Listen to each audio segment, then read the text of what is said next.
ఈ రాగి జావని ఎలా ప్రిపేర్ చేసుకోవాలి సార్?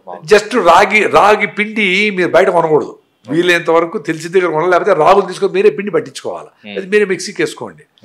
రాగి పిండిని చన్నీళ్ళు కలిపేసేయాలి, వేడి నీళ్ళల్లో లిక్విడ్ పోయాలి, అంతే రాగి జావ. తిప్పుతా ఉండాలి అడుగు అంటకుండా, అంతే రాగి జావ. దాన్ని తాగేస్తే సరిపోతుంది. దాన్ని షుగర్ లేని వాళ్ళు బెల్లం వేసుకోండి, లేకపోతే ఉత్త రాగి జావ పొద్దున్న 3 గ్లాసులు తాగేయండి.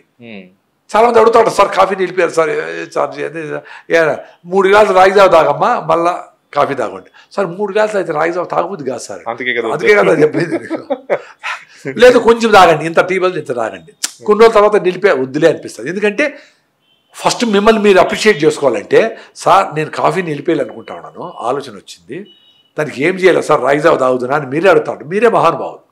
ఆ థాట్ను మీ ఆలోచన, అది నా ఆలోచన నాది, ఆ థాట్ మీకు వచ్చింది, దానికి నీళ్లు పోసి మంచి వృక్షం చేసుకుంటే మీకు ఫ్రెండ్లీగా మీ చెట్టుతో మీరు ఉండొచ్చు. నాతో ఎంతసేపు ఉంటారు, గురువుతో ఎంతసేపు ఉంటారు, మీతో మీరు ఉండాలి కదా ఫస్ట్. సో మిమ్మల్ని మీరు అప్రిషియేట్ చేసుకోండి. సో అట్లా రాగి జావతో అది స్టార్ట్ అయ్యి, రాగులకి మంచి కాల్షియము, హై ఫైబర్ ఉంది, నీకు స్కిన్ గ్లోయింగ్ ఉంటుంది, అన్నిటికీ ఎక్సలెంట్ రాగులు. మొత్తం కర్ణాటక స్టేట్ అంతా రాగులే, రాగి ముద్ద, రాగి దోశలు, రాగి ఇడ్లీలు అన్నీ. వాళ్ళు బాగుంటారు కదా, మనకు రాగిలో తినొచ్చునా సార్, ఎన్నో తినాలా అంటారు, వేడైతుంది అంటారు, మీకు అయిందా తినండి, వేడైందా మళ్ళీ చూద్దాం.